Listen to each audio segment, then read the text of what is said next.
I remember this race from 1958 vividly.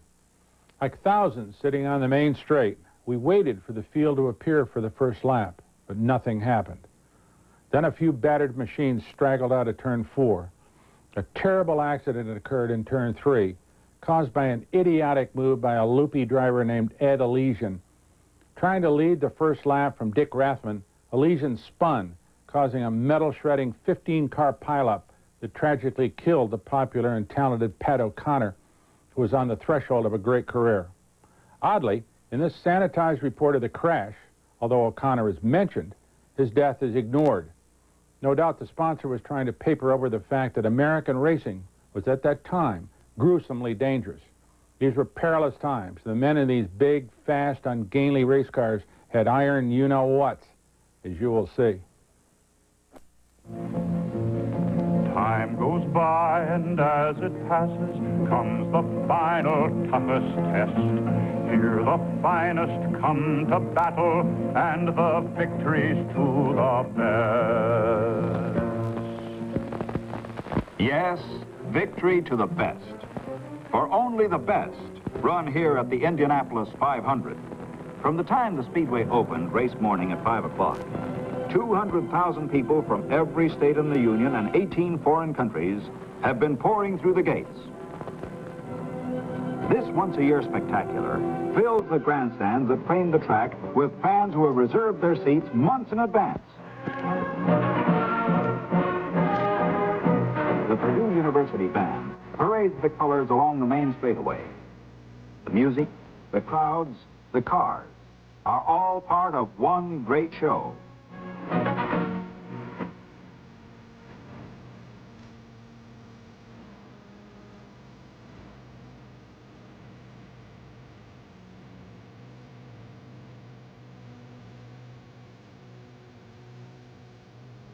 Marching rhythms of the band beat out the last few minutes of a year of waiting for the drivers.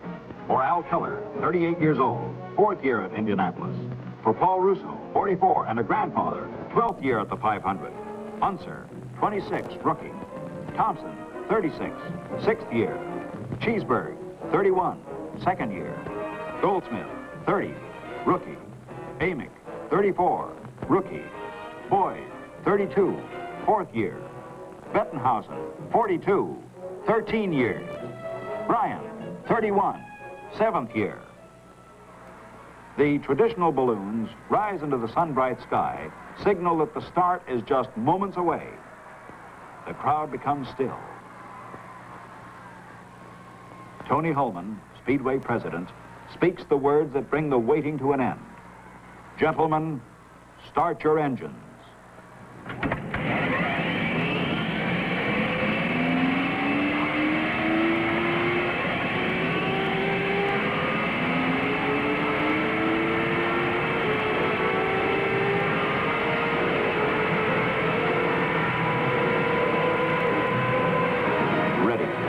After a year of work and planning. Ready. After weeks of practice and tuning. Ready. Ready. Tony Hulman signals for the pace lap to begin.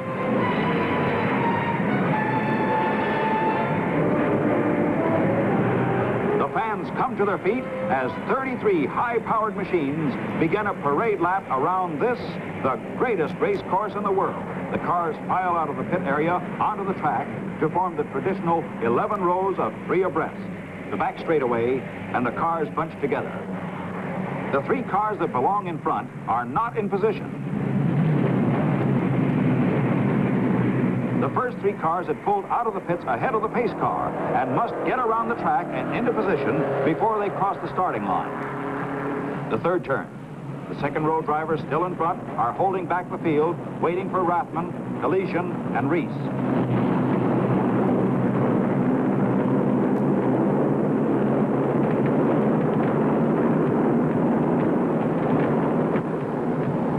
The fourth turn, and the front row cars squeeze around the pack and into their starting places just in time. They're ready for the start.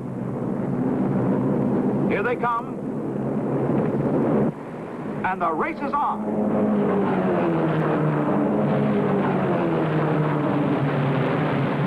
Through the first turn, turn, Dick Rathman out in front, Elysian right behind him.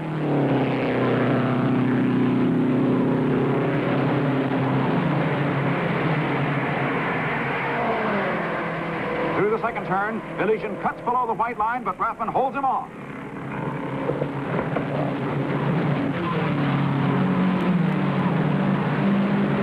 Down the backstretch, Elysian is wheel to wheel with Rathman. Going into the third turn, he passes. Look out! Elysian has lost control. Rathman is forced into the wall. Slow motion cameras capture Pat O'Connor hurtling over Jimmy Reese.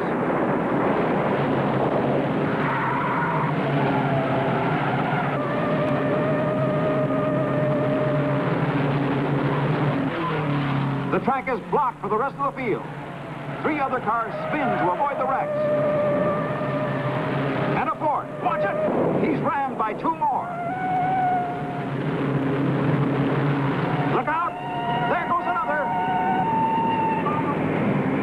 In split seconds, a total of 14 battered racing machines litter the treacherous third turn. The remainder of the field worked their way through the wreckage of the worst collision in Speedway history.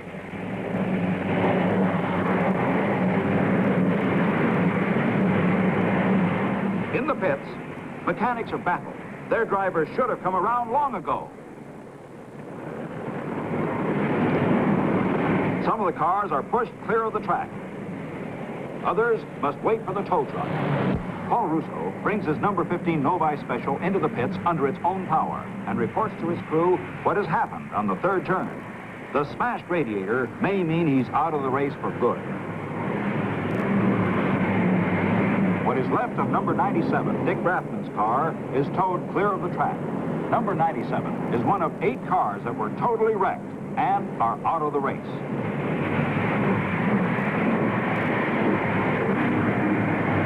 Gene Marcinet, mechanic for the Novi, is ready to call it quits.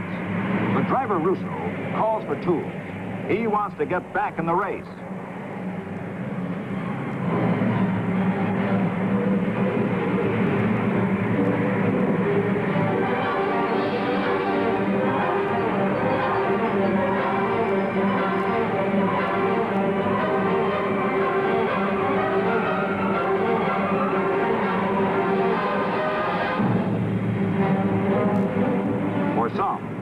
There's still a way back. For others, there's none. Russo's radiator is repaired, and he's ready to go. He pulls back into the race in last place without a chance to win, but the determination to go the distance. After 18 caution laps, the track is clear, and the green flag signals for high speed. Bryan in car number 1 is in first. Bettenhausen in number 33 is second. Eddie Sachs is third.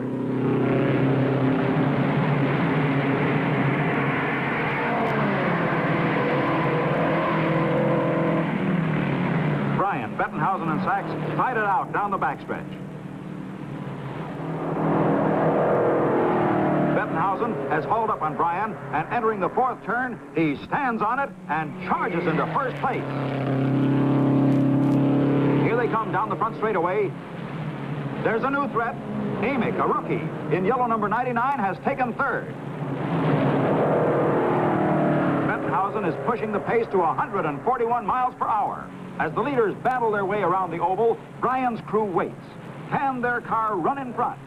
Only Bryan has the answer.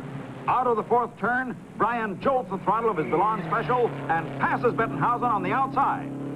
Rookie Amick comes up fast on the inside, passes Bettenhausen, and makes his bid for first. Bryan, riding high on the groove, dips down to hold the lead.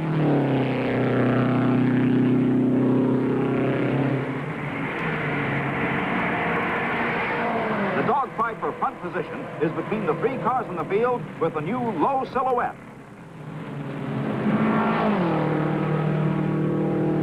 Coming onto the main straight, it's Amick out in front.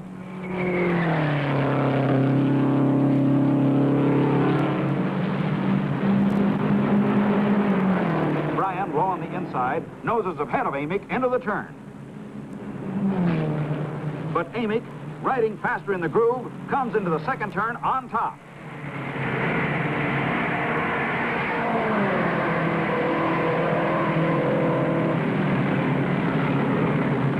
Bettenhausen, also in a car of new design, is crowding Bryan for second place. Bryan and Bettenhausen charge down the main straightaway inches apart. But where's Amick? At 118 miles, the terrific pace has brought Amick, the first of the leaders, into the pits. Starting in 25th position, Amick has had to charge all the way to run in front. A sensational effort by a driver in his first 500 try. With Amick in the pits, Johnny Boyd in his flight number 9 takes over third place. Jim Bryan wheels into the pits. He gives Bettenhausen first place while he makes a precautionary tire change and refuels.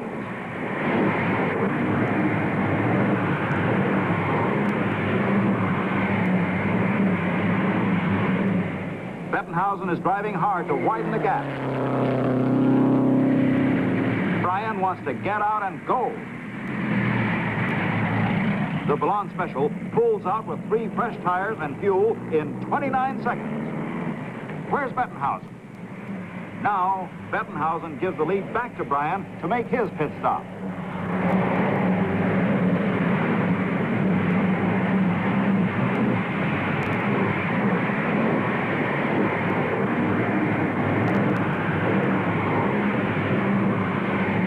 Bryan rockets off the fourth turn and heads for the main straightaway. 40 seconds.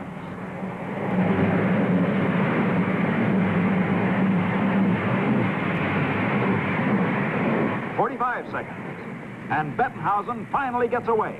Can he get back on the track before Bryan comes around? As he guns out of the pits, Bryan roars by to hold first place. Still in third, but moving closer, Boyd lead-foots it in the Bose Special. Bryan and Bettenhausen in a fierce duel for the lead.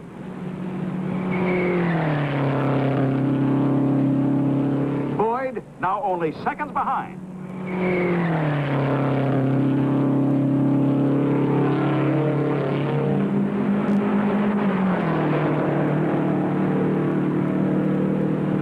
The terrific pace brings Boyd into the pits.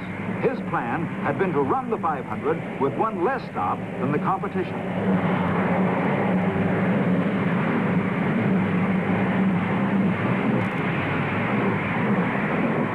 Bryan and Bettenhausen blister the track, and precious seconds tick away for Boyd.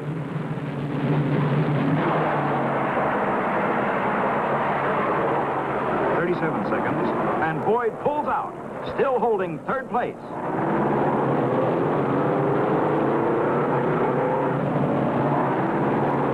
He has a job to do to catch the front runners.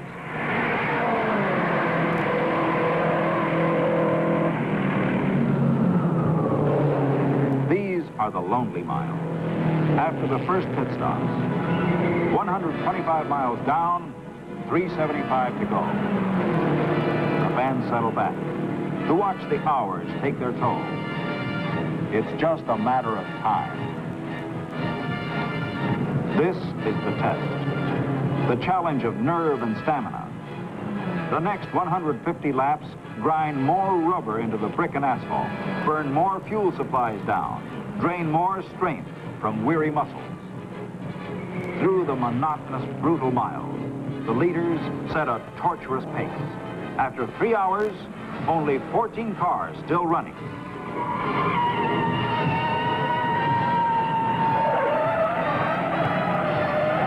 Bob Christie and Mike McGill lose control. 12 cars now. The leaders pit for the last time. Less than 2 minutes separate the first 4 positions. Jimmy Rathman, Dick's brother, comes into the pits too fast and spins on the apron.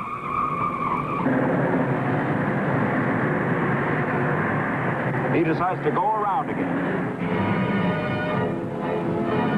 The last lap's unwon. Crew members lean over the pit wall to watch and worry. There's a fire in the pits. Spilled fuel burns in the cockpit of car number 59. The safety crew works frantically to smother the flame, burning only inches away from the fuel tank. MC Wilson has to get out. The car's through for the day. Only 2 more laps to go. Jimmy Bryan is still holding on to first place. Amick, only 30 seconds behind, is turning his fastest laps in the race. Boyd is 12 seconds behind him.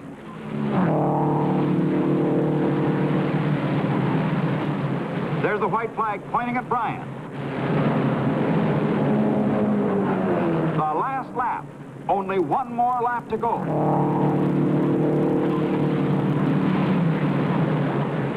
Here comes Bryan down the straightaway for the checkered flag. And he wins the 42nd Indianapolis 500. Rookie Amick finishes second. Johnny Boyd finishes third. To run in front and stay the distance is the challenge, not only to the men and machines, but to the industry which services them. Jimmy Bryan has won $105,000, his share of $305,000, the biggest purse in 500 history.